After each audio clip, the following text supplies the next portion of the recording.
Ho, ho, ho, ho. You didn't see that coming, Jamie, with my red sweater? No. Welcome, everybody, to the Mileson Points Report. This is 38, the episode number 38 of our webcast. 38 hours of yammering. What do you think, Jamie? I can't wait till we're done. Oh, come on. See, I even got my Grinch cup here. See? I was going to say, you got your coffee there. No, I actually have tea.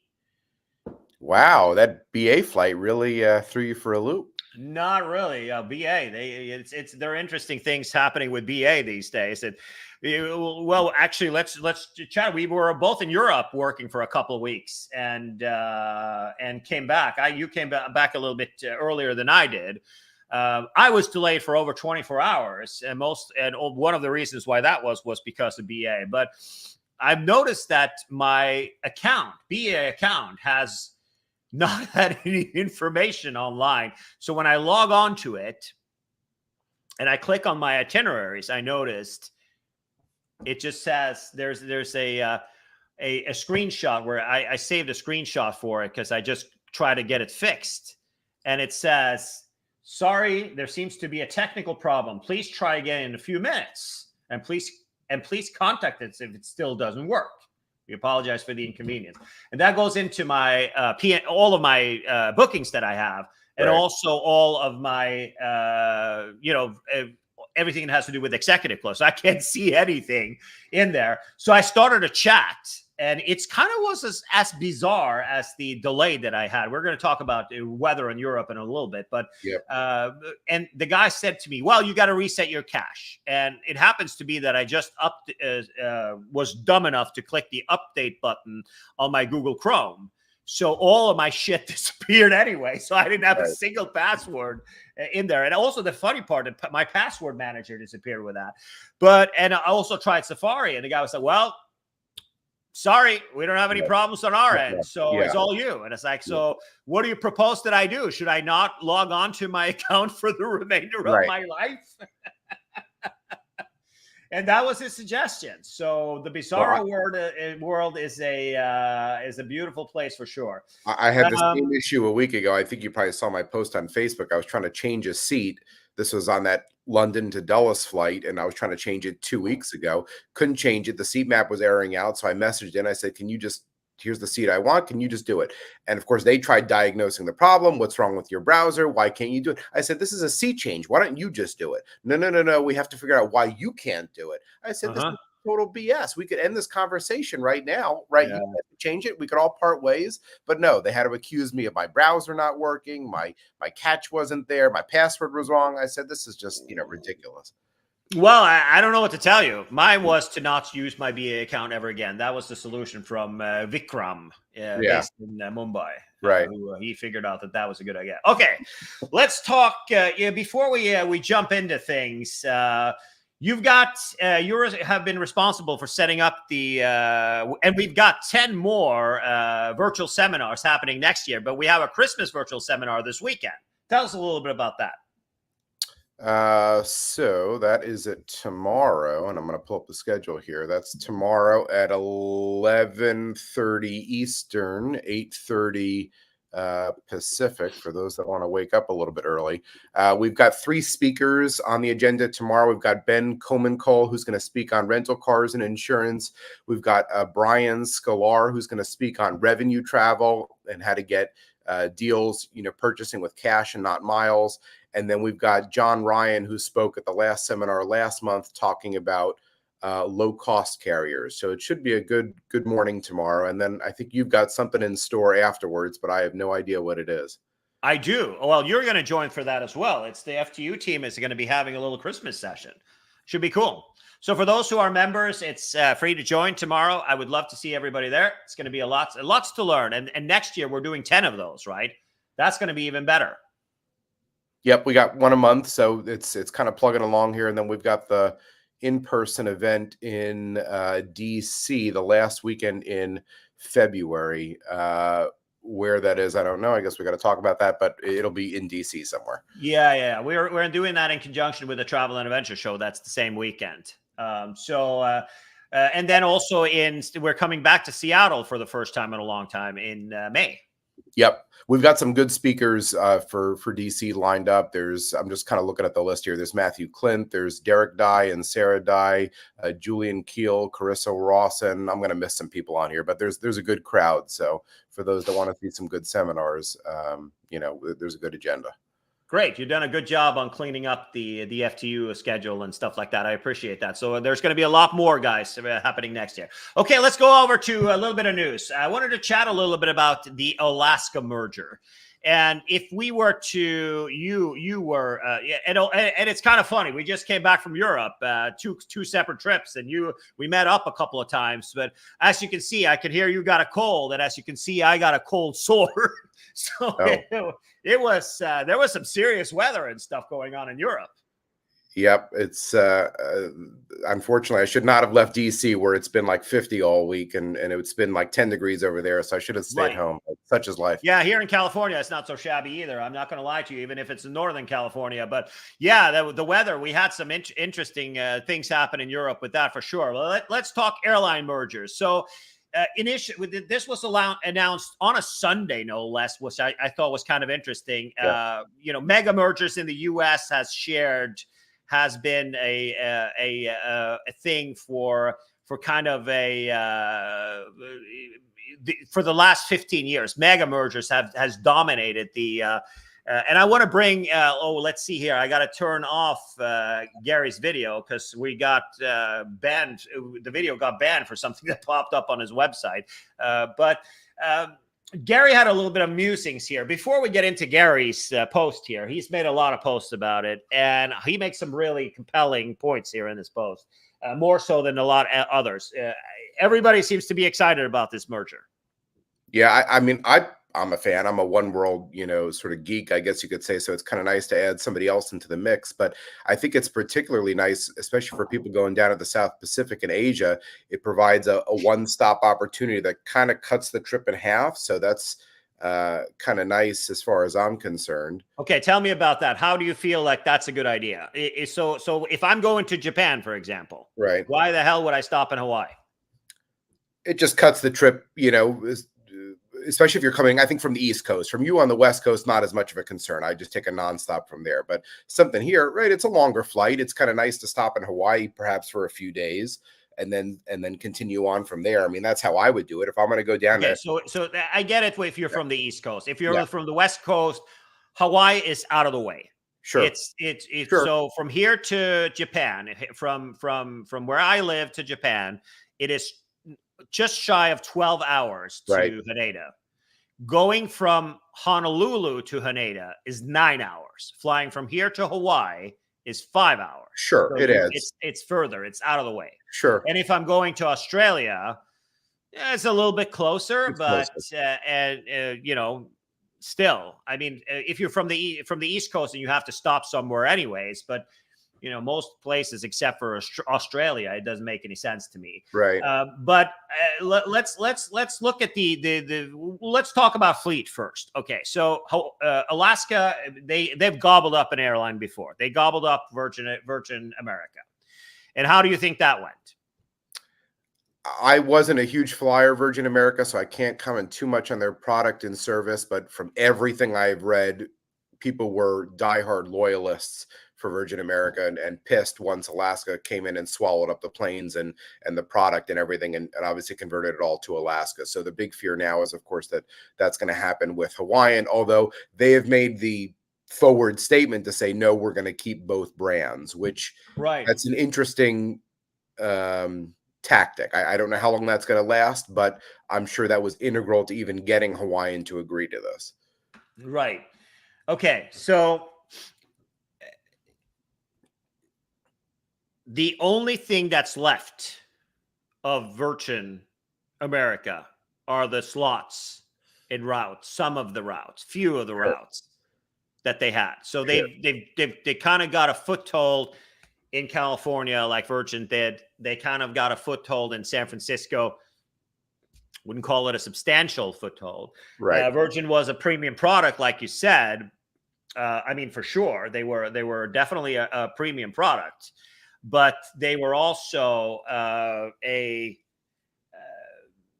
had a seat that was better than what Alaska has, right?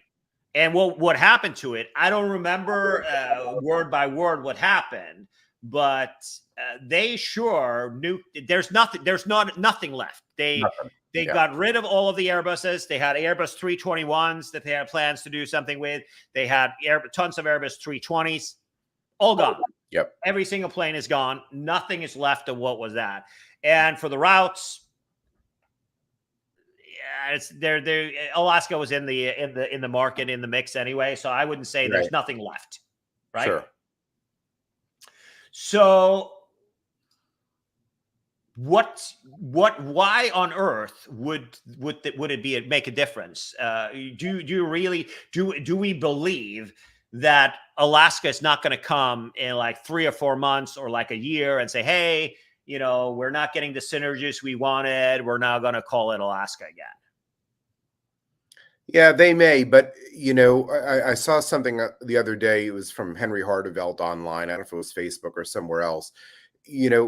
For them to get rid of those Airbus wide bodies in particular, that probably is not going to happen. First of all, a narrow body is not going to make it from New York down to Honolulu, right? So you're going to have some type of a wide body run it. And so they're not going to get rid of those. And the chance that they're going to convert those into just a domestic recliner seat is almost slim to none. So there's some argument to be had that they are going to put up with this fleet somehow. Now, the thing I saw the other day, I think it was from Brett Snyder online, is that most of their Airbus, and so it should be pretty easy for them to get rid of those in favor of the 787, which is coming in April, I think, is their first flight on the 787. So theoretically, they could swap all those out for Boeing. That's not going to be an overnight project, but that may be what they decide to do, is just replace them. All right, I see award-winning journalists and the original Savvy Traveler, almost 2-time Pulitzer Prize winner Rudy Maxa join us today.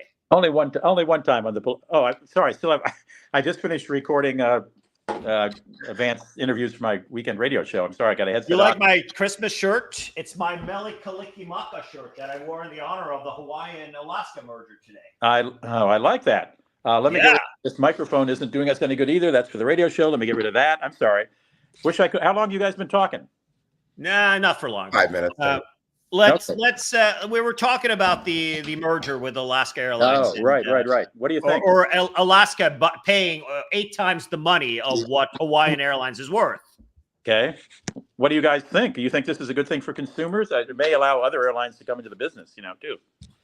Mega mergers are, personally, I am anti-merger. I know mega mergers. The mergers in the United States are not good for the consumers. I will say that the only pendula we have here is Southwest.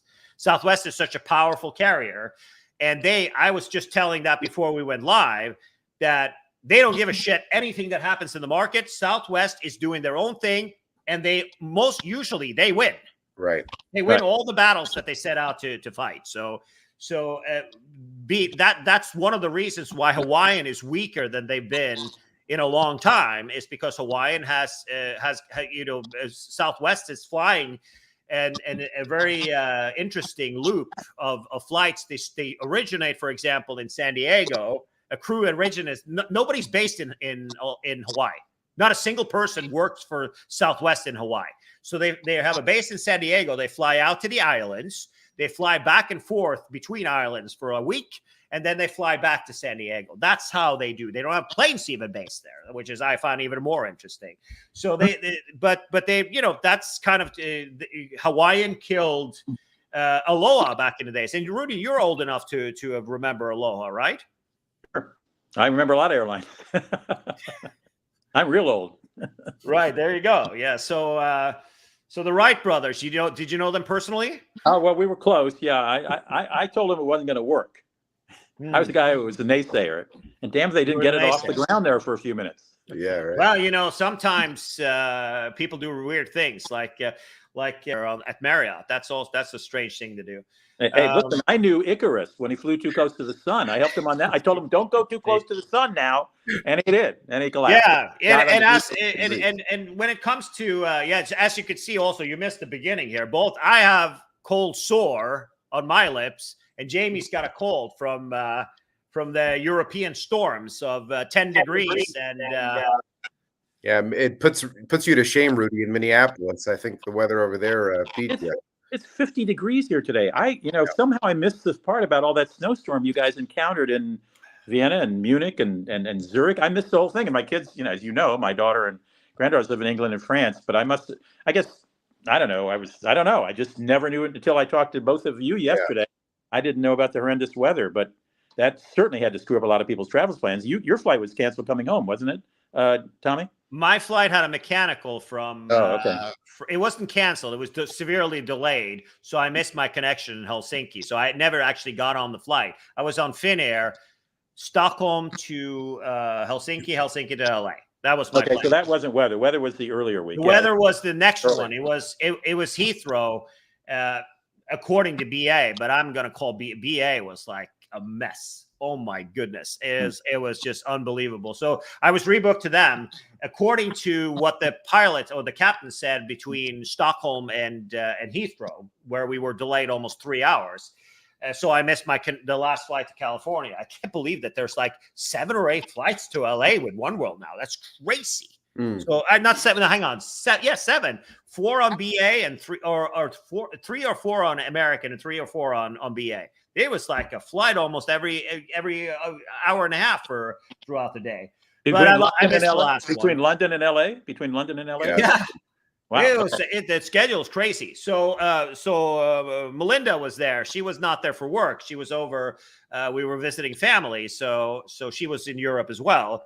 And she flew the same morning. She left at 7 a.m. and her flight was at 7. My flight was like at 1 to go to Helsinki. And then she was just going to go home. The reason why we were split up is because I bought my ticket a long time ago. She bought her ticket later to go visit family, right? So she sat on the tarmac in Stockholm for 2 hours for the first flight in the morning. And the reason why there were freezing fog at Heathrow. And what they've done was they held back flights and they canceled flights. And it turned out that there was no freezing fog. So it's all for nothing. So I wonder how that puts you in the EU 261 situation. Right. I don't know what, the fine details on that, but I got to tell you, Thanksgiving travel in America, which I did, I traveled between Minneapolis and New York for Thanksgiving, was flawless. I mean, it sounds like Europe was like an American holiday weekend. How much? So it's the record snowfall, Jamie, for Munich for the last 127 years or something. I mean, I heard 17 inches, but then Inga said it was like 22 or 24 inches. Oh my goodness! In a day, in one freaking day, it was unbelievable. I mean, and it's a record for like over 100 years. It was brutal. It was absolutely brutal. What can I tell you? But to move on with this merger, I wanted to show you. We already started until we did the intro here again. Let me. I got it. Just looks like I have to start it again here. Share screen. Okay, here we go. So Gary is making an argument here that Hawaiian has said Alaska has said that they're going to keep the brand separate. They're going to maintain Hawaiian as the brand. I don't believe it. I think that they're going to do it in the beginning, and they're kind of trying to get the politicians in Hawaii to kind of buy into this stuff, right?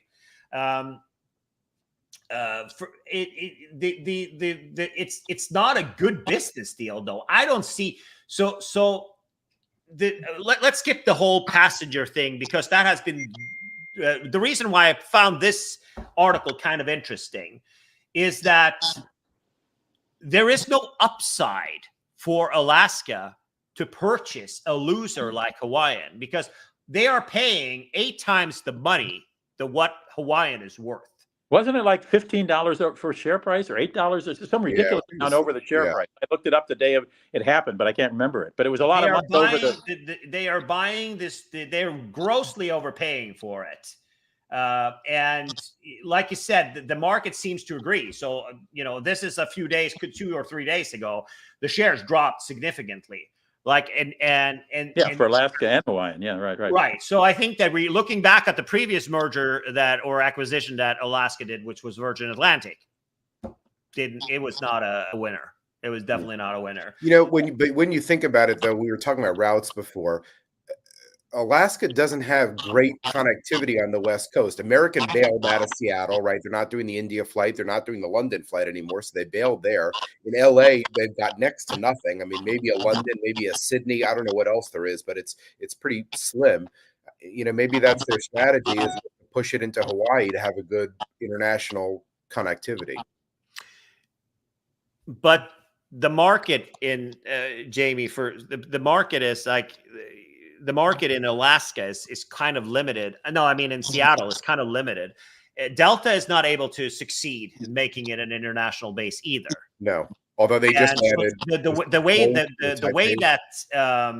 that the market in Seattle kind of works is that it's foreign carriers flying one flight or two flights in per day from their hub to pick up passengers and fly them to Europe or to Asia. That's the way it's kind of always been. United had some overseas flight, wasn't successful. American gave it a shot with the late London flight. I think they have 2 flights a day, didn't they? Yeah, but they've nixed it now. There's nothing. They nixed it and they're gone.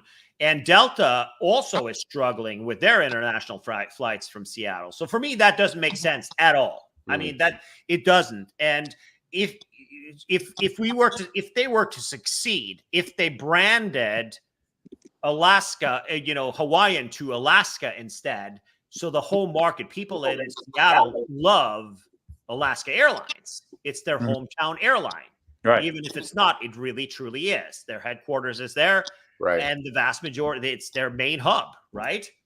Mm-hmm. And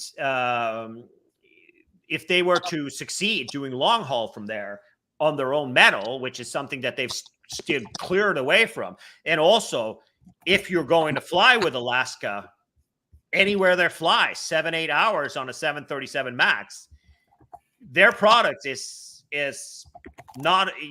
I am more comfortable in this chair than you will be on Alaska on any overnight flight. So Hawaiian has some 330s. They've started implementing a new product that's pretty decent. They have 787 coming to deliver. So 787, Alaska has always been hardcore Boeing. They nixed and nuked all of the Airbuses that Virgin America had, right? Yeah. So they're now a pure Boeing fleet again. And they're now going to get but Alaska has gone. No, I mean Hawaiian has gone in a different direction. They're using 321 Neos to fly between the islands and the West Coast, which has a better first class product than Alaska has. They have more legroom on those planes, much more legroom. Don't they have footrests also on those? On the Alaska? No, on the Hawaiian 321s. I believe so. Let me look it up a little bit. I mean, but Alaska is not really a carrier that for that, that's a much bigger implication than spending close to $2 billion on an acquisition. That's right. A strategy thing. We're starting to look and meddle in the long haul. I don't know. So Hawaiian has kind of been, they're not making, it's not a successful business, man. It's not an airline that's rocking and rolling. Right. So to me, it's like, like Gary's making a hard point. Should they just buy something just to buy something? And he says, Alaska should stop thinking like an airline. Yeah. Hawaiian is cheap relative to other airline deals, but that's for a reason. It's a money loser. Alaska may need to grow, but the mistake is to engage in an airline thinking rather than an economic thinking. Sure, there isn't much left to buy in the U.S., and certainly that stands a chance of passing muster with the current administration, which seems bent on making sure small airlines stay small to prevent competition with Delta. So at the end, is this going to go through? I think it'll go through. I think it's okay. all of those mega mergers that we saw, Delta and Northwest, Alaska, U.S. Airways and American and Continental and United all went. It was Obama that was president when all those happened. So I don't see this being an issue coming through. I think it'll go through. All right. What else you guys got on news? We have we're talking a little bit about the White House, who has signed a couple of big checks this week. Yeah. Well, maybe in my lifetime, I hope. So the grants that was where our Department of Transportation Secretary Pete Buttigieg signed this week. It's $3.1 billion to California High-Speed Rail, $3 billion to Brightline West, $1 billion to the North Carolina S Line. What is that? I've never heard of that one. Jamie, maybe you look it up a little bit. I'll look it up. $729 million to the Potomac Long Bridge in Virginia. Do we know what that is? No. I think isn't that from Richmond down towards North Carolina or something? Yeah, and $144 million from the Harrisburg to Pittsburgh upgrades. That's that's in addition to. Didn't they get a ton of money to use for the recently also for the Acela? Yep. The S line used to be, until now, is a freight line rail corridor owned by CSX that connects Richmond to Tampa, Florida. But I think this project is just going to be Raleigh to Richmond. Right. I didn't know that was a big priority. So it looks like Brightline, it'll happen. Brightline's already running between Disney World and Atlanta. No. I'm talking about the real Brightline, the real high-speed rail one, not the choo-choo diesel train that runs in Florida at up to 125 miles an hour. We're talking about a 200-mile-an-hour one from L.A. to Las Vegas. That's now $3 billion. That's the one that got the grant. That's going to be true high speed, Rudy. The other one is that'll be electric and it'll be true high speed. That'll be the first one that's going to be done in America. Would you like to bet on that, Jamie? I'll bet on it because I think it's easy to produce, right? There's sort of nothing between LA and Vegas. Exactly. Easy infrastructure. Do they have an ETA Yeah, go ahead, Rudy. They have an ETA for connection time? Completion time? Sorry. 2028. No, I might make that one. Yeah, okay.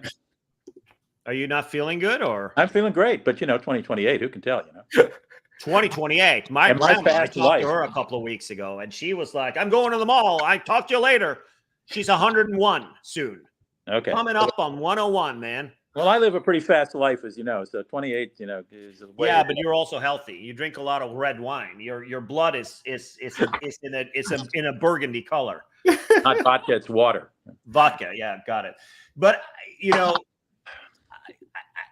I kind of been a little bit blown away by this whole. Jamie and I talked about this last week. We're in Europe. We were talking. I think we're having lunch or something.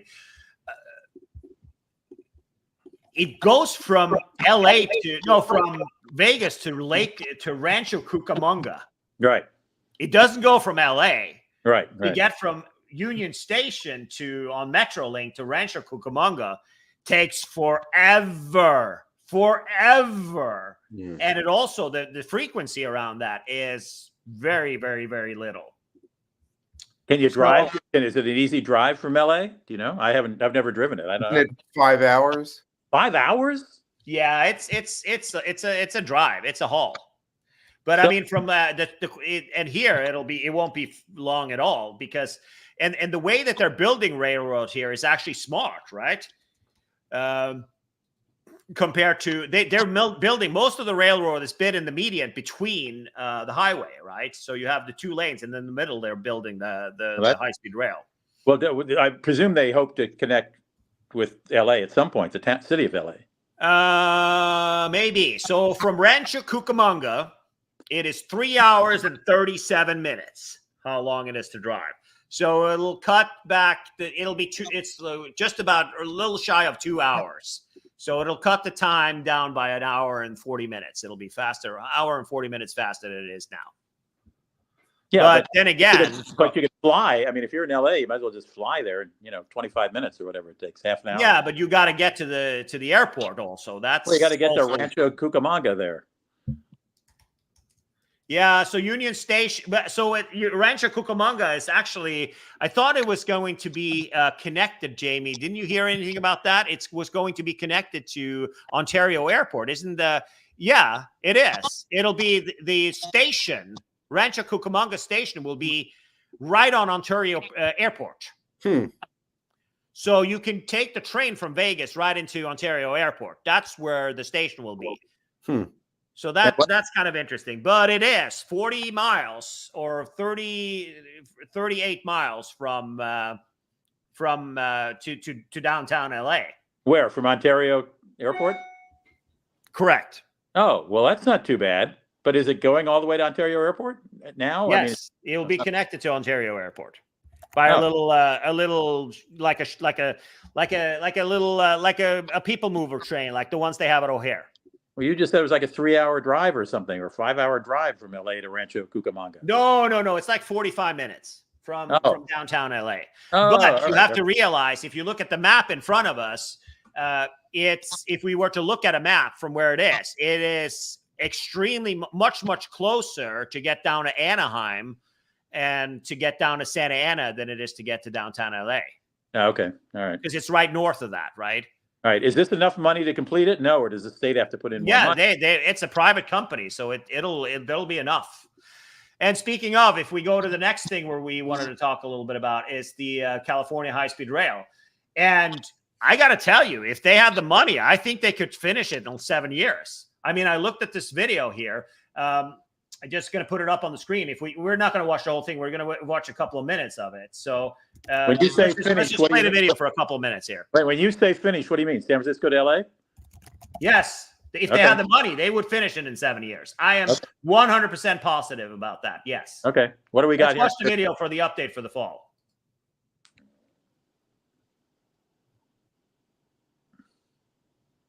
No sound?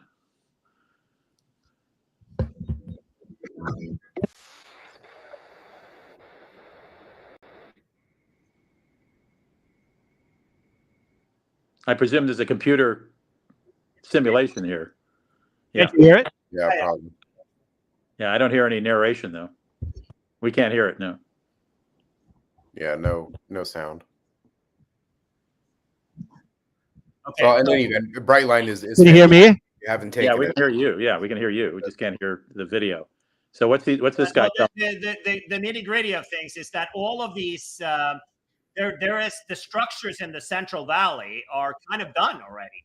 Well, I know they started with the Central Valley. Now they got to get out of and move north or south, or Yeah, both. so, I mean, at the end of the day, they don't have money to do that.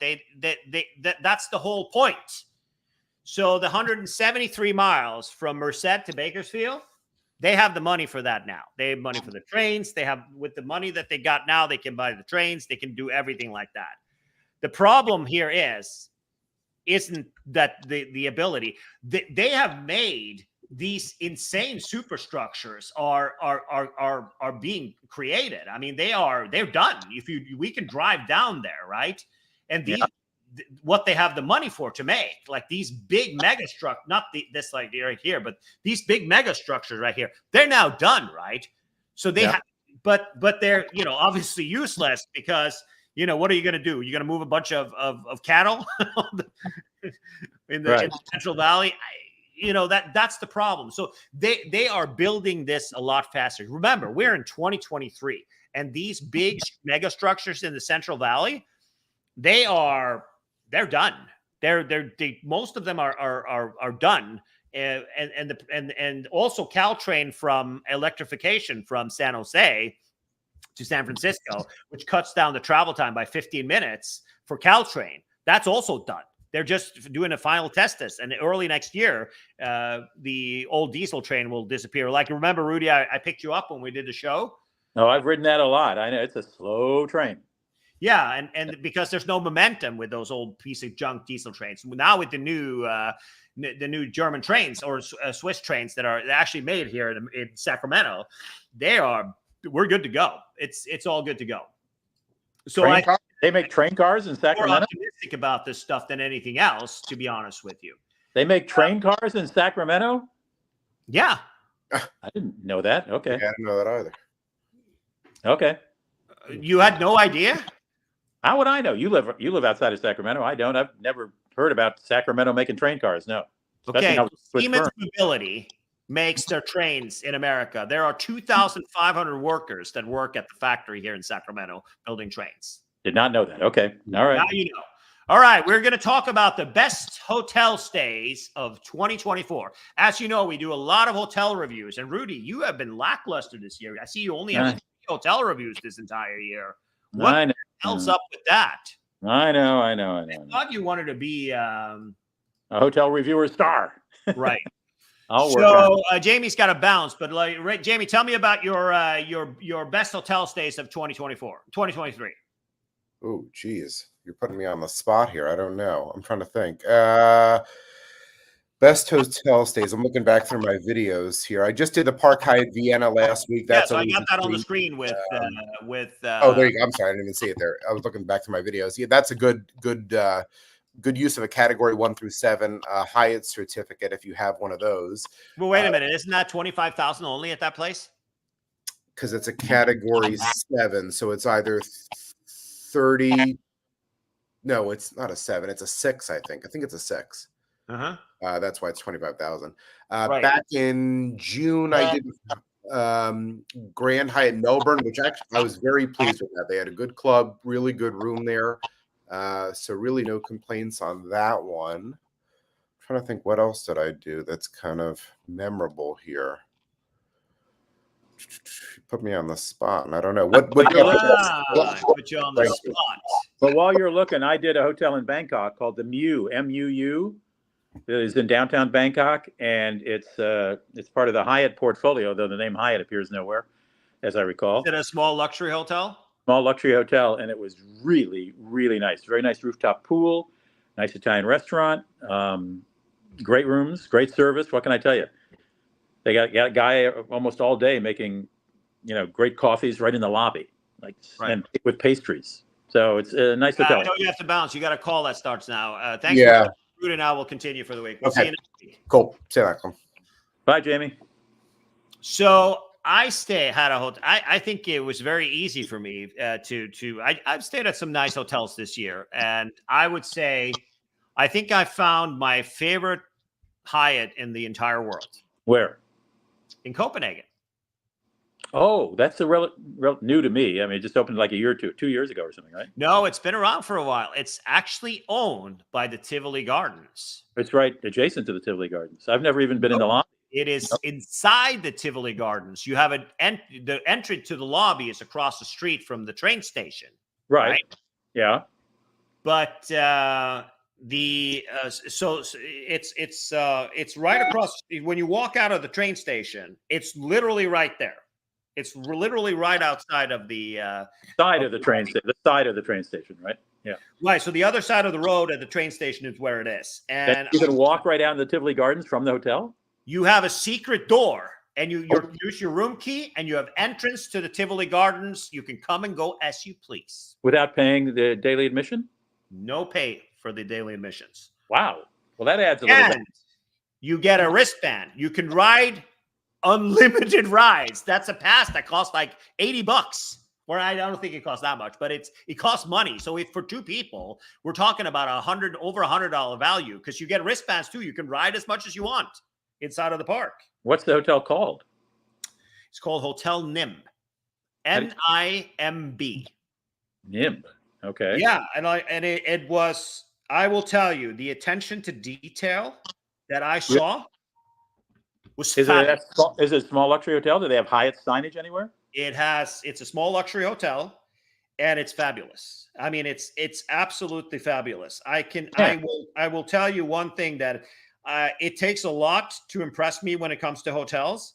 This place, I was blown away. So Melinda came earlier. I was in. This was on Monday, and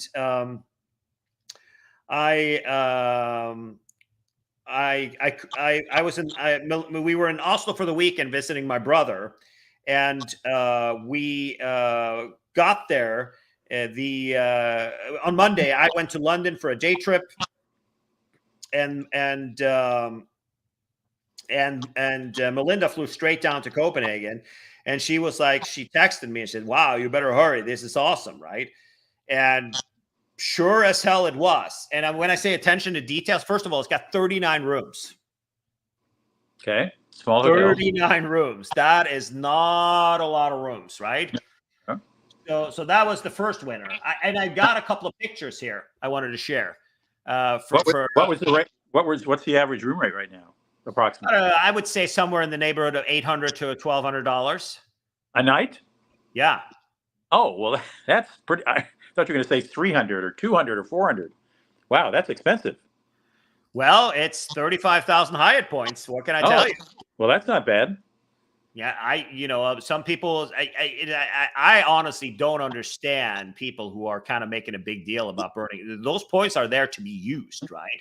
No, I would use 35,000 for that. My God, that's like saying it's Hotel de Louvre in Paris, which is one of my Favorites. So, or actually a million times better than that. I mean, it's the same price. It's the category 8, right? So it's the highest level of, that you can pay for any of the stuff, right? So right. If I were to see here, let me see how I share the screen. I want to I got to do the entire screen, I guess, because I got to do it.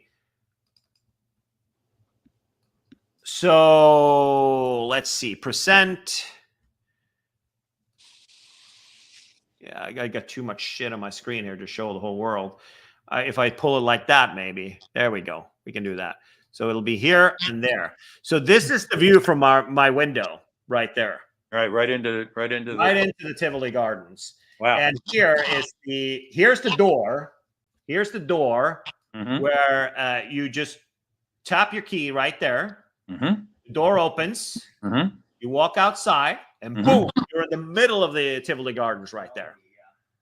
Unbelievable. That's beautiful. I can't. Wow. Well, okay. Well, especially if you're using Hyatt points at 35,000, that's a great deal. No kidding. I would say so. You have, this is the front of the hotel. Yep.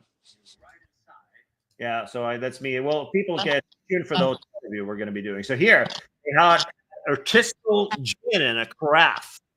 They got black and water, it's like Belvedere vodka and geranium gin and stuff like that. But look at the attention to detail. Look at the knife and the fresh lime there. I like that. That they replenish in your room every day. How about that? I like that. And of course, as people are, it's a small buffet. Of course, it's a small buffet. It's 39 rooms, for crying out loud. Look at that breakfast, huh? Yep. Okay. Look at that baby right there.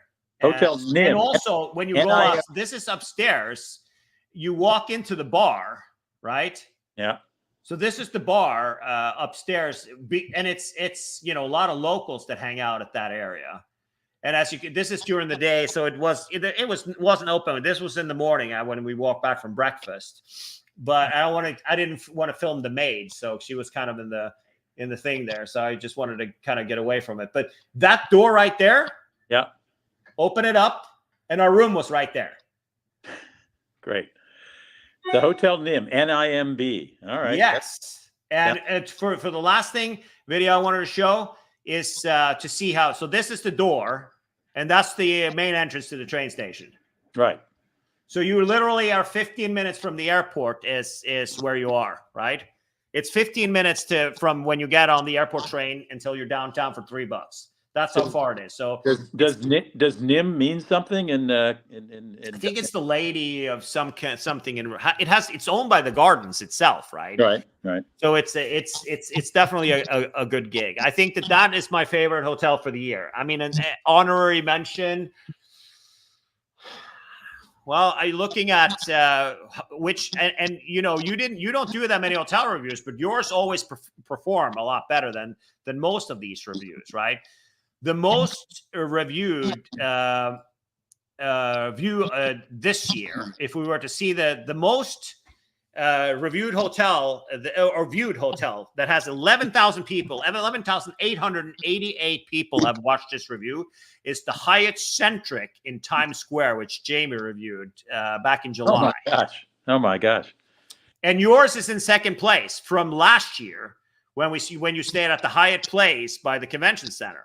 Oh my That God. has 11,300 views. Higher than the Thompson, that Hyatt property by Central Park. I just stayed there over Thanksgiving. I still love that place, the Thompson. Right.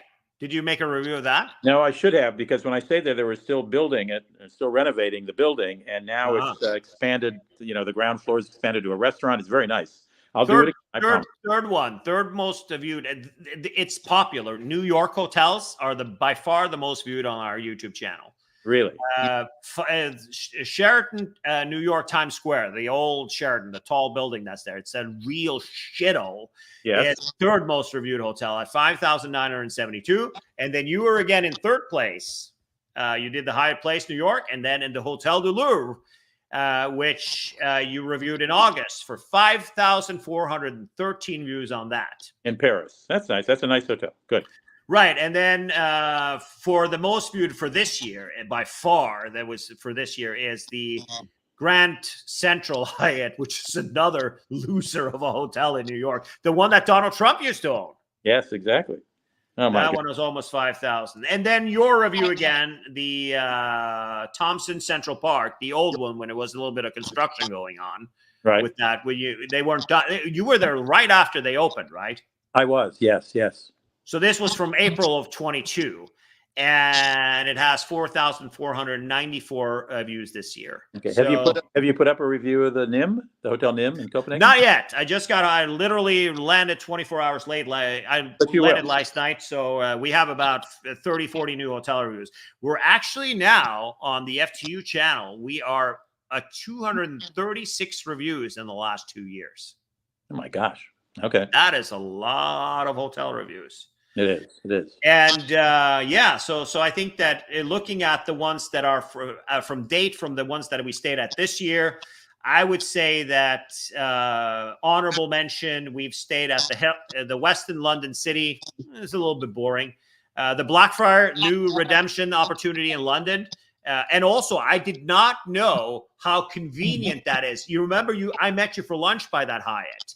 Right by the train station. I came in from Brighton with no problem. Exactly. And so you can go to the Blackfriars station and you can go to Gatwick in half an hour. Right. And Brighton. I had no idea. So I was there on Monday this week.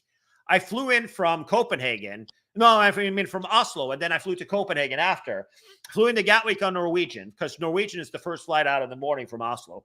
Landed, hopped on the Thameslink. Right? It stops at London Bridge. This was where I was going. Which is the station before the Blackfriar. Big station, big new station, right? And I had a meeting with Collinson right next to that station. I was like, and I looked at the map. I was like, is that really the Blackfriar station? And it sure as hell was. So, I mean, at the end of the day, if you're flying out of Heathrow, it might not be the most convenient. But also, Blackfriars goes to St. Pancras. It's 3 stops from there. So you can go to that station and take the Thameslink instead of taking the subway. And the Thameslink is faster. It's nicer. And also, you don't have to go, into the core of the earth like you have to do on some of the subway stations, right? Right. So that was an honorable mention of the year. I think the Maida Vale. Have you stayed at that hotel in London, Rudy? No, I don't know it. So it's Maida Vale is like north of Edgware. Is that one word or 2 words? Yeah, Maida Vale is 2 words. Maida Vale. Yeah. So if you were to say it's close to Paddington Station, so Edgware Road goes kind of up there towards Paddington, where all the Middle Eastern places are. How do you spell Vale? A-V-A-I-L? Maida Vale. V-A-L-E. Oh, Maida. How do you spell Maida? Like a maiden. Maida. M-A-I-D-A. V-A-I-L. Right. V-A-L-E. Not Vale. Oh, Vale. Hotel. V-A-L-E. That's how you spell it. Got it. I'm looking it up. And it usually has been a get out of jail free card hotel, meaning that if everything is sold out in London, that place will be always cheap. And it was this time around also. We could get it for less than £200 a night, which really isn't that cheap, but it beats the hell out of £500. And they've got, they really take care of the elites there. If they can't upgrade you to a suite, they get you to the top executive floor. And executive floor has a free minibar. No, this is Marriott. It's a Marriott. Yeah, it's a Marriott. And they've refurbished all the rooms. and they also have the new types of shower where you put the temperature in the shower, and the way you turn it on, instead of leaning in to turn it on and adjust everything, there's a button. You hit the button, and the water comes on. So you don't have a chance to get cold when you're reaching in to turn it on and have cold water. Well, you get wet as a whatever, right? That's great. I see. And then let's look more at the last hotels. Yeah, I had a great stay at the Hotel Continental in Oslo. It's the best hotel in Norway. I stayed at the one that was aspiring to be the best hotel in Norway. The Thief is what it's called. And the Thief opened it's been a few years since it opened. I've stayed there before, and it was a swing and a miss. It's not a good hotel. What else have we done? Had some good hotels in Italy, not really. Yeah, the Hotel Sirmione.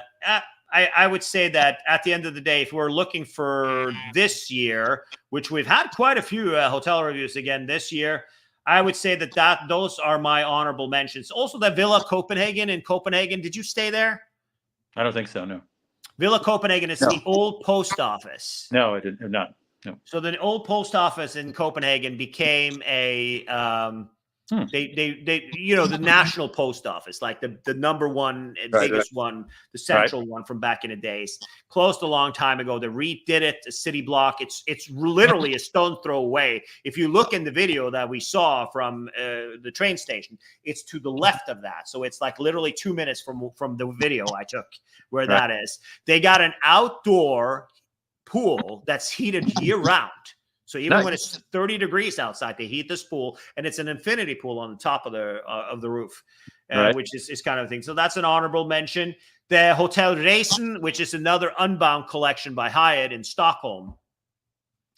So disappointed. They did such a good job with the refurbishment of that hotel. The breakfast was wonderful. The staff was great. I love that hotel. They gave me a lovely suite, but not only don't they have air conditioning, they don't even have ventilation in the room. Okay. All right. Well, I do the don't invite them list on that one. Yeah. So we stay there, and I tried it out to see if we could use it for our tours, but unfortunately, that didn't work out. And I think those are the hotels on my list. And that's all a wrap for today. All right. Nice to see you again. Welcome home. Thank you. Thank you. Even with a cold sore, I look like I came back from the war, but that's okay. Can't see it on my phone anyway. I can't see it. You're fine. Beautiful. Okay. All right. We'll talk in a little bit, but thanks everybody for joining. Right. Do you want to take it away? I'll take it. Oh yeah. Well, return early and often. We'll be back. All right. Everybody have a good weekend. Ciao.